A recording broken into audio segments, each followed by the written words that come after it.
Assalamualaikum warahmatullahi wabarakatuh. Perkenalkan, saya Revi, bidang pelaksana. Di sini saya akan menjelaskan tentang terjadinya atau penyebab diabetes dan cara-cara menanganinya. Nah, kurang lebih nanti penjelasannya 5 menit saja. Jadi tetap didengarkan ya Ibu ya, supaya jelas. Nah, untuk yang pertama, jangan lupa kita mencuci tangan terlebih dahulu. Tetap menjaga kebersihan, baik itu yang merawat bayi ataupun dari bayinya, gitu ya.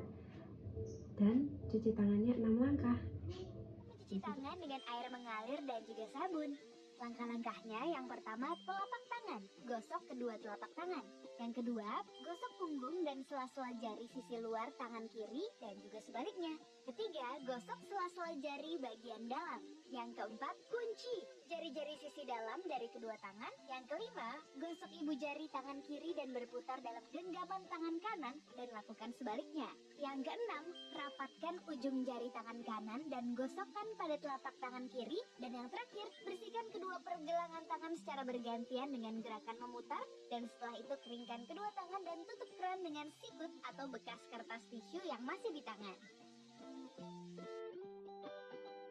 Sebelum kita melakukan perawatan diabetes atau ruam popok, biasanya kita juga harus mengerti dulu apa itu diabetes. Nah, untuk diabetes sendiri itu adalah peradangan pada kulit bayi yang biasanya terjadi pada pantat bayi. Nah, itu disebabkan akibat popok. Nah, ini biasanya atau sering sekali terjadi pada bayi. Nah, di sini pada bayi usia 4-15 bulan yang sering terkena diabetes. Nah, penyebabnya sendiri itu adalah yang paling utama kebersihan yang tidak terjaga. Karena lembab itu bisa menyebabkan diabetes pada bayi. Nah, untuk yang kedua, pasti bayi akan sering buang air kecil ya ibu-ibu. Nah, di sini ketika bayi buang air kecil, pastikan akan memenuhi popok apabila terlalu sering. Nah, kondisi popok yang lembab akibat bayi yang sering buang air kecil itu akan menyebabkan diabetes atau ruam popok. Nah, untuk selanjutnya yaitu bayi yang sedang mengkonsumsi antibiotik atau ibu yang mengkonsumsi antibiotik. Nah, di sini kenapa ya kok antibiotik bisa menyebabkan ruam popok? Padahal antibiotik adalah obat untuk mencegah bakteri pada tubuh kita. Nah, selain antibiotik itu bisa menyembuhkan dari sakit akibat bakteri, ternyata antibiotik itu tidak hanya membunuh bakteri jahat tetapi bakteri baik. Padahal bakteri baik itu sangat diperlukan pada kulit bayi untuk menjaga kelembapan kulit bayi agar terhindar dari ruam popok tersebut. Nah, setelah saya menjelaskan tanda-tanda penyebab terjadinya diabetes, nah sekarang saya akan menjelaskan diabetes itu seperti apa tanda-tandanya. Di antara lainnya ada kemerahan pada kulit bayi, terus karena biasanya terlalu lembab di daerah popoknya, jadinya pantat dan area genitalia pada bayi itu akan terjadi kemerahan atau bahkan ada bintik-bintiknya seperti itu. Itu yang dinamakan diabetes. Nah, untuk penata laksanaannya diabetes atau ruam popok sendiri, yang pertama, jangan lupa ganti popok sesering mungkin ibu-ibu, maksimal 4 jam. Kalau kurang dari 4 jam dirasa itu sudah kok sepertinya popok berat ataupun basah karena sering BAK, segera diganti. Itu akan lebih baik untuk kulit bayi agar tidak terjadi diabetes. Untuk yang kedua, hindari penggunaan tisu basah, apalagi tisu basah yang mengandung alkohol. Itu sangat tidak disarankan, yang mengakibatkan lecet pada kulit bayi. Pada saat penggantian popok pada bayi, jangan lupa gunakan air bersih, atau biasanya kalau orang-orang awam itu biasanya langsung pakai air mengalir.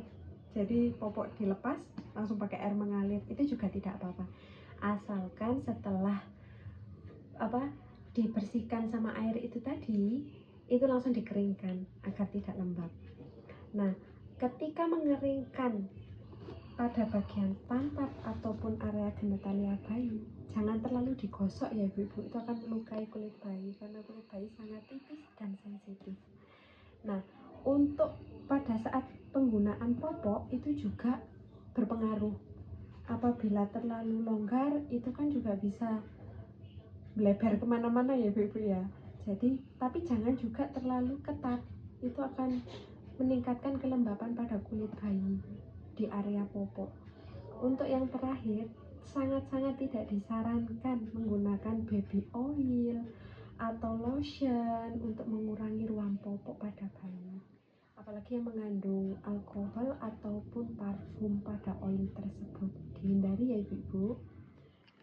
Untuk pencegahan diaperas atau ruam popok, pilihlah jenis popok dari bahan kain yang menyerap keringat.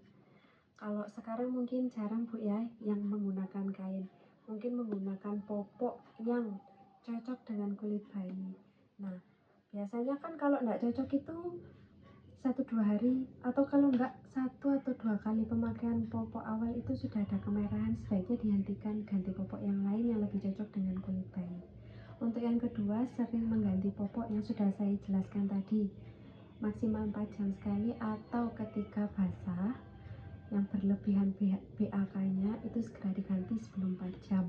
Menjaga kebersihan sekitar popok, jadi mulai dari selangkangan, lipatan-lipatan tubuh lainnya itu yang mengenai popok pada pantat dan area genitalia bayi itu juga dibersihkan sehingga tidak ada bakteri yang menyelinap di tempat-tempat lain yang menimbulkan ruam popok. Nah, dari keluhan-keluhan yang sudah saya sebutkan, penyebabnya, penata laksanaannya tadi, apakah ada yang mau ditanyakan ibu-ibu? Nah, kalau misalkan ruam popok atau diaperas itu dari penata laksanaan sudah saya jelaskan tetapi tidak membaik, itu segera ke fasilitas kesehatan yang lebih lanjut lagi. Seperti itu ya. Saya akan melakukan dokumentasinya. Apabila sudah tidak ada yang ditanyakan, semoga sehat selalu dan terima kasih atas kunjungannya.